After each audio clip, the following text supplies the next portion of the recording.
Chapter 1. I ease toward a dead log, knowing everything hinges on complete silence. Creeping through the forest on my hands and knees, shifting forward, I peer over the steep drop-off.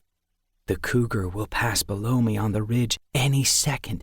I just know it. I'd heard its eerie scream, and since then, I've been determined to see it. I hold my breath.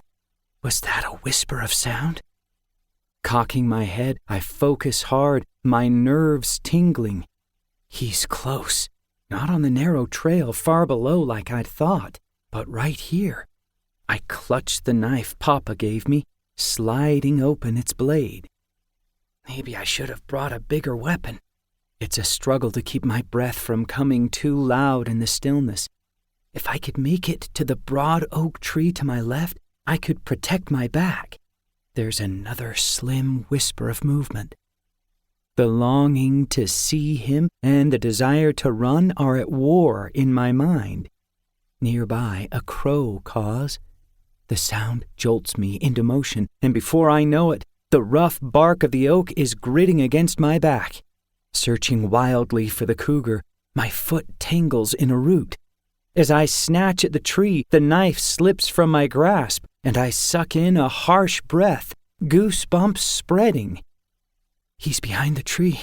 He'll get my arm if I reach for the knife. Something grabs my shoulder, sending shockwaves through my chest. I whirl away, thrashing at branches, shouting at the top of my lungs. My little sister stands there with her hands on her hips. She's 9 and as silent as an owl on the wing when she wants to be. "Isaiah, are you out here looking for a cougar?" she questions with a look of disbelief. I call her the queen of funny faces, and she's sure making one now. "Yes, Sadie, until you showed up," I say, trying to sound normal, while my heart still slams into my ribs. "Mr. Jenkins says there aren't any cougars in Kentucky, and there hasn't been for 50 years. "Well, there's one now. I heard it scream."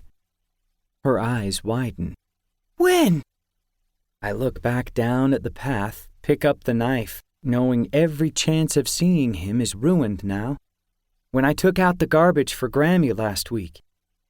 Grammy and Papa live just down in a holler not a half a mile from our house. I wish we had land like them instead of living in a neighborhood with perfect little yards and only this tiny patch of woods to escape to. She shrugs, the news making her eyes bright.